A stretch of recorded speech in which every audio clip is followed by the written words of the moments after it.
இந்த பதிவு முழுக்க முழுக்க என் தளபதி விஜய்க்கு தான். அதாவது தளபதி விஜய் அவர்களே, உங்கள யார் விட்டுட்டு போனாலும் சரி, உங்க ரசிகன் மட்டும் ஒரு காலத்திலயும் உங்கள விட்டுட்டு போமாட்டான். ஒரு காலத்தில ரசிகனா இருந்தவன், இன்னைக்கு வெறிகொண்ட தொண்டனா இருக்கான். அத உங்களுக்கு சொல்றதுக்கு தான் இந்த பதிவு. நீங்க ஒரு மாபெரும் கலைஞன். ஒரு கலைஞனுக்கு எவ்வளவு காயங்கள் இருந்தாலும், அதையும் தாண்டி அவனோட ரசிகனுக்கு உற்சாகத்த குடுக்கறது தான் ஒரு கலைஞனோட அழகு. அந்த வேலையில நீங்க ரொம்ப உறுதியா இருக்கீங்க. ரொம்ப சந்தோஷம்.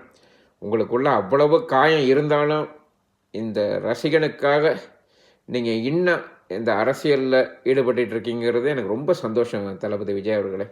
நமக்கு எவ்வளவு எதிர்ப்பு வந்தாலும் எதிர்த்து நிப்போம். உங்கள இன்னொன்னு சொல்றேன். யார் உங்களோட இருக்காங்களோ இல்லையோ, உங்க ரசிகன் உங்களோட கடைசி வரைக்கும் இருப்பான். இத மனசுல நல்லா வச்சுங்க தளபதி. எனக்கு மனசுல என்னமோ மாரி இருந்தது. அதான் உங்கள்ட்ட இத நான் சொல்லிட்டேன்.